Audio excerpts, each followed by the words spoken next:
Cartoon TV.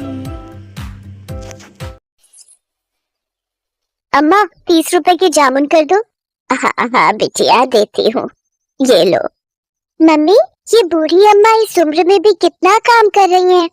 हाँ बेटा, शायद इनका इस दुनिया में कोई नहीं होगा, तभी तो इतनी उम्र में भी खुद काम कर रही हैं। चलो बेटा, ऑटो वाला वेट कर रहे हैं। उस औरत की बातों को सुनकर जानकी नाम की उस बूढ़ी औरत की आंखें भर आती हैं और वो अपने आप से ही बातें करने लगती है। हाँ, आज मैं इस दुनिया में अकेली हूँ, पर कल तक मैं अकेली नहीं थी, मेरा भी परिवार है। पर सुनो जी, पापा को गए 1 महीना हो गया, पर तुम्हारी माँ अभी तक सदमे से बाहर नहीं आई। घर के सारे काम मैं करूँ और वो आराम से बैठकर रोटियां तोड़े। मैं कोई नौकरानी नहीं हूँ, तुम इन्हें किसी वृद्धाश्रम में छोड़ा हो, मैं तंग आ गई हूँ इनसे। तुम जानती भी हो सुधा, तुम क्या बोल रही हो? ये घर माँ के नाम है, अगर माँ चली गई तो उनके साथ ये घर भी चला जाएगा, फिर रहना सड़क पर। बात करती हो। लाओ मेरा टिफिन दो, मैं लेट हो रहा हूँ। विनोद काम पर चला जाता है, तभी जानकी मंदिर से आ जाती है। पोता सूरज भी साथ था। मम्मी देखो, दादी माँ और मुझे प्रसाद में खीर मिली, आप भी खाओ ना मम्मी। मुझे नहीं खानी, और चुपचाप जल्दी से खीर खत्म कर और पढ़ने बैठ। एक संडे का दिन होता है और पूरा दिन तू घूमने फिरने में लगा देता है। और माँ जी, आपको जब मैंने बोला था आज मशीन लगाकर कपड़े धो देना, तो आपसे कपड़े तो धुले नहीं, सुबह सुबह पूजा करने मंदिर चली गई। अब मशीन लगाकर कपड़े धो लो, बड़ी मेहरबानी होगी। चिंता मत करो बहू, मैं बस मशीन लगाने ही जा रही हूँ। सुधा का यही स्वभाव था, वो अपनी सास जानकी पर अत्याचार करती थी। घर के सारे काम जानकी ही करती थी। पति के दुनिया से चले जाने के बाद जानकी पर मुसीबतों का पहाड़ टूट पड़ा। जानकी की बहू सुधा तो इसी फिराक में थी कि किस तरह से जानकी को इस घर से धक्का देकर उनके घर की मालकिन बन जाए, और उसे मौका मिल ही गया। अरे मैं मर गई, ये गर्म पानी बाल्टी में किसने रखा था? मेरा हाथ जल गया। जरूर ये काम माँ जी का है, वो तो चाहती है कि मैं मर जाऊं और उन्हें इस घर में आराम से रहने को मिले। क्या हुआ सुधा, तुम्हारा हाथ कैसे जल गया? ये सब तुम्हारी माँ के कारण हुआ है। उन्होंने ही जानबूझकर बाल्टी में गर्म पानी भर कर रखा था ताकि मैं नहाने जाऊं तो मैं जल जाऊं। अब मैं इस घर में एक पल भी नहीं रहूंगी, मैं जा रही हूँ यहाँ से। माँ, आपको शर्म आनी चाहिए, आपकी वजह से आज मेरा घर परिवार टूट रहा है। आप कहीं चली क्यों नहीं जाती हो? मेरी इसमें कोई गलती नहीं विनोद बेटा, मुझे तो बहू ने ही कहा था कि उसे गर्म पानी से नहाना है, और मैंने उसे कहा भी था कि बाल्टी में गर्म पानी मैंने रख दिया है। मुझे नहीं पता कि ये बहू ऐसा क्यों कर रही है। तुम बेकार में ही मुझ पर नाराज हो रहे हो। हाँ हाँ, मैं ही झूठी हूँ, आप ही सच्ची हो। रहो अपने बेटे के साथ, सूरज स्कूल से आ जाए तो मैं उसे लेकर चली जाऊंगी। चिंता मत करो सुधा, मैं कोई ना कोई इंतजाम कल तक कर ही लूंगा, पर माँ इस घर में नहीं रहेगी। विनोद काम पर चला जाता है और सुधा अपने कमरे में जाकर सो जाती है। कुछ देर बाद सूरज स्कूल से आता है, तब वो उठती है। मम्मी दादी कहाँ हो सब? अरे मेरा राजा बेटा आ गया, चल तू बैठ, मैं तेरे लिए अभी खाना लगाती हूँ। माँ जी, खाना बन गया या नहीं? अरे ये कहाँ चली गई? मम्मी दादी कहाँ चली गई? उन्होंने मुझे बोला था आज वो मुझे पार्क में झूला झुलाने ले जाएंगी। सुधा पूरे घर में देखती है पर उसे कहीं भी जानकी नजर नहीं आती। वो विनोद को फोन मिलाती है। विनोद घर आता है। विनोद, सूरज माँ जी से मिलने के लिए रो रहा है, अब उसे कैसे समझाएं? चिंता मत करो सुधा, मैं सूरज को समझाता हूँ। सूरज बेटा रोते नहीं है, तुम्हारी दादी जी हरिद्वार गई हैं, वहाँ एक बहुत बड़ी पूजा होने वाली है, इसलिए उन्हें आने में थोड़ा समय लगेगा। कुछ दिनों बाद तुम्हारी दादी आ जाएंगी, ठीक है? सुधा और विनोद किसी तरह सूरज को समझा देते हैं, पर वो दोनों जानकी के बारे में कुछ भी पता करने के बारे में नहीं सोचते। जानकी सड़कों पर अकेली बेसहारा घूम रही थी। जानकी के पास जो थोड़े बहुत पैसे थे वो लेकर वो दूसरे शहर आ गई और एक झुग्गी में रहकर अपना गुजारा करने लगी। अब तो बहुत से झुग्गी वाले जानकी को जानते थे। जानकी को घर से निकले आज 10 साल हो गए। पिछले 10 सालों से जानकी अपने परिवार से दूर है, पर विनोद और सुधा ने उसे ढूंढने तक की कोशिश नहीं की। गर्मियों का सीजन आया तो जानकी ने मंडी से जामुन खरीदे और जामुन बेचने लगी। आज 80 साल की उम्र में जानकी इस दुनिया में परिवार के होते हुए भी अकेली है और आज भी खुद से कमाकर अपनी जिंदगी गुजार रही है। जानकी काकी, घर चल रही हो? मैं घर ही जा रही हूँ। शोभा बिटिया, अभी बहुत जामुन पड़े हैं, मैं सोच रही हूँ कुछ देर और बैठ जाती हूँ, थोड़े और बिक जाएंगे तो नुकसान नहीं होगा। लाला के जामुन के पैसे लौटाने हैं, घर ले गई तो जामुन खराब हो जाएंगे। और तुम्हारी नारियल पानी की बिक्री हुई कि आज थोड़ी? हाँ काकी, आज बाजार में घूम कर बेची तब जाकर बिके। मैं तो कहती हूँ मुझे दे दिया करो बेचने के लिए, पर तुम मानती कहाँ हो काकी। नहीं बिटिया, तुझे भी तो अपने घर का ख्याल रखना है। तू भी तो कितनी मेहनत करती है ना। तेरे बापू की तबीयत ठीक नहीं रहती, माँ भी तो घरों में काम करती है। कम से कम तू मेहनत करके घर को चला लेती है, ये बहुत बड़ी बात है बिटिया। चिंता मत कर, मेरी बूढ़ी हड्डियों में बहुत ताकत है। जिंदगी के दुखों ने मेरे शरीर को मजबूत बना दिया है। तुमसे बहुत कुछ सीखने को मिलता है काकी। अच्छा मैं घर चलती हूँ, फिर तुम आराम से आ जाना। जानकी को जामुन बेचते रात हो गई। उसके पास अभी भी जामुन बचे हुए थे।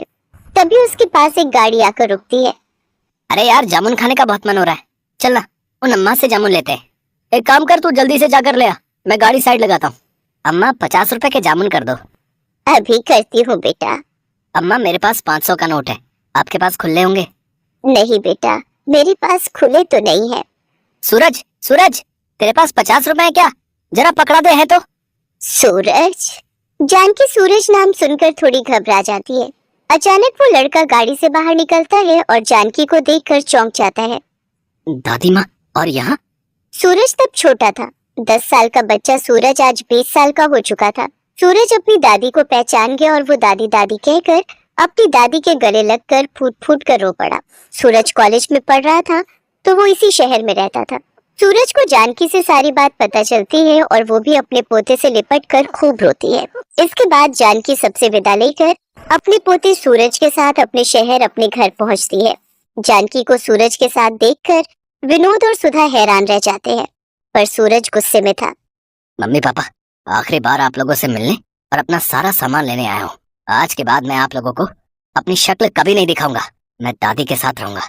आपने मुझसे झूठ बोला कि दादी माँ हरिद्वार गई हैं, पर आज 10 साल बाद दादी की हालत देखकर सचमुच मुझे आपको अपने माता पिता कहते हुए भी शर्म आ रही है। मैं हमेशा दादी माँ के बारे में आपसे पूछता था, पर आप हमेशा टाल देते थे। कहीं ऐसा ना हो जैसा आपने दादी माँ के साथ किया है ना, कल आपके साथ ऐसा हो जाए। पर नहीं, आपके साथ ऐसा कुछ नहीं होगा, क्योंकि मैं तो आप दोनों के साथ अपने सारे रिश्ते तोड़कर दादी माँ के साथ जा रहा हूँ। नहीं सूरज बेटा, ऐसा मत कर, हम तेरे बिना जी नहीं पाएंगे। हमें माफ कर दो सूरज बेटा, ऐसा मत करो, तुम हमारे बुढ़ापे का सहारा हो। अच्छा, तो दादी माँ के बुढ़ापे का सहारा भी तो आप ही थे ना, तब आपने क्यों नहीं सोचा मैं आप दोनों की नहीं सुनूंगा, मैं दादी माँ के साथ जा रहा हूँ। सूरज जानकी के साथ वापस जाने लगता है। तभी सुधा और विनोद रोते बिलखते जानकी के पैरों में गिर जाते हैं। बाजी, बाजी मुझे माफ कर दो, मुझसे गलती हो गई बाजी। माँ, सूरज को समझाओ ना माँ। जानकी वहीं रखी एक कुर्सी पर बैठ जाती है। नहीं सूरज बेटा, अब मुझे किसी डॉक्टर की जरूरत नहीं। मैं अपने पोता और बेटा बहू से मिल ली। अब जीने की इच्छा नहीं सूरज बेटा। अपने माता पिता को माफ कर देना। अपने माता पिता की खूब सेवा करना। माता पिता का आशीर्वाद भगवान का आशीर्वाद होता है। हमेशा खुश रहना बच्चों। इतना कहते ही जानकी की गर्दन एक ओर लुढ़क गई। ऐसा लग रहा था मानो वो अपने बेटा बहू और पोते से मिलने के लिए ही अब तक इस दुनिया में जिंदा थी। विनोद और सुधा की आंखों में शर्मिंदगी के आंसू थे। सूरज अपनी दादी से लिपटकर बहुत रोता है। आज उसकी दादी गरीबी में जिंदगी के दुखों को झेलते हुए इस दुनिया से जा चुकी थी। राधिका बच्चों को स्कूल से छुट्टी के वक्त घर लेकर आ रही थी, पर उसकी आंखों में आंसू थे। अब क्या करूं? बच्चों की फीस अगले 15 दिन तक नहीं भरी तो बच्चों का नाम स्कूल से काट देंगे। 6 महीने की फीस कहाँ से लाऊंगी? मुझे कुछ समझ नहीं आ रहा। मम्मी, बर्गर खाना है, बर्गर लेकर दो ना। मम्मी, मुझे भी बर्गर खाना है। भैया, बर्गर कितने का दिया? 10 रुपए का आलू टिक्की और पनीर लगाकर 15 रुपए का है। 10 रुपए वाले 2 दे दो भैया। ये बर्गर बनाना कितना आसान है, अगर इसमें सब्जियां अच्छी लगाकर दो तो। ये लो आपके बर्गर। मम्मी, मुझे पनीर वाला खाना था। भैया ये लो 5 रुपए और पनीर लगा दो। बस इतना सा टुकड़ा पनीर का, इसके 5 रुपए। ऐसे तो तुम ग्राहकों को लूट रहे हो। बहन जी, 15 रुपए में अब इतना ही पनीर मिलेगा, हमें भी तो बचत करनी होती है। अगर एक ही बर्गर पर ढेर पनीर लगा दिया तो फिर हमने दुकान चला ली, और इतना ही कम लग रहा है तो खुद घर पर क्यों नहीं बना लेते बर्गर। बर्गर वाले की ये बात राधिका के मन में घर कर गई और उसके मन में विचार आया, अगर मैं बर्गर का काम खोल लूं तो मेरे पास भी इतने पैसे हो जाएंगे कि मैं भी घर के खर्चों में हरीश की मदद कर सकूंगी। और फिर बर्गर बनाना तो बहुत ही आसान है। घर जाकर माँ जी और हरीश से इस बारे में बात करती हूँ। राधिका हरीश और सास से बर्गर का ठेला लगाने की बात करती है। लो कर लो बात राधिका बहू, अब तुम भी बच्चों से बात कर रही हो। पता है हम औरतों का घर से बाहर निकलकर काम करना कितना मुश्किल है। हम औरतें घर के चूल्हा चौका ही निपटा लें वही गनीमत है। पर माँ जी आजकल बर्गर का काम बहुत चल रहा है, अगर मैं ये कर लूं तो इससे हरीश को भी पैसों में मदद मिलेगी। मुझे 15 दिन तक बच्चों की 6 महीने की फीस जमा करनी है।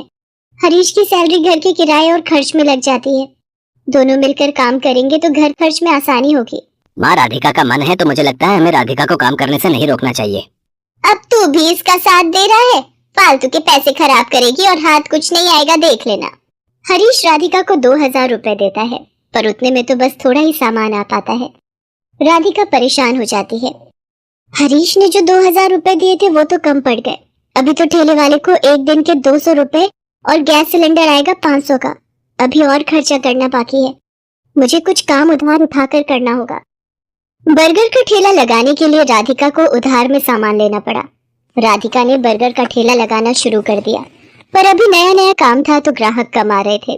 राधिका शाम के वक्त बर्गर का ठेला लगाती थी, पर जैसा उसने सोचा था वैसा बिल्कुल भी नहीं हुआ। मैंने सोचा था बर्गर बिक जाएंगे तो मेरी थोड़ी कमाई हो जाएगी, पर यहाँ पर तो एक भी बर्गर नहीं बिका। पता नहीं मेरी कमाई कैसे होगी। अगर कुछ दिन तक ऐसे ही चला तो माँ जी और हरीश मुझे इस काम के लिए मना कर देंगे।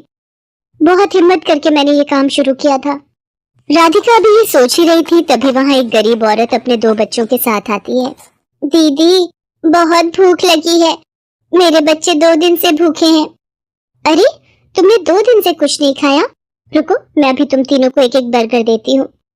शुक्रिया दीदी, आज तुमने हमारा पेट भरा है, और जो भूखों का पेट भरता है भगवान उसे कभी भूखा नहीं रहने देते। तुम्हें जब भी भूख लगे तुम मेरे ठेले पर बेझिझक आ जाया करो, और यहाँ पर तुम अपने बच्चों के साथ अपनी भूख मिटा सकती हो। वो गरीब औरत अपने बच्चों को लेकर खुशी खुशी वहाँ से चली जाती है। राधिका घर आ जाती है, पर उस दिन उसकी कमाई नहीं हुई थी। ये देखकर उसकी सास गुस्सा करने लगती है। लो मैंने तो पहले ही मना किया था कि ये चोचले पालने की जरूरत नहीं है।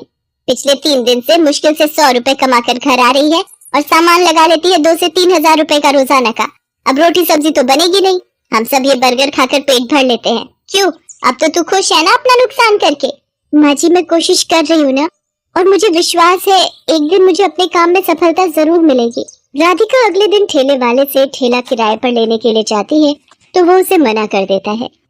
देखो बहन जी, मैं पिछले 4 दिन से तुम्हें उधार पर ठेला दे रहा हूँ, है 200 रुपए रोज का किराया है, बस आज के लिए और उधार दे रहा हूँ।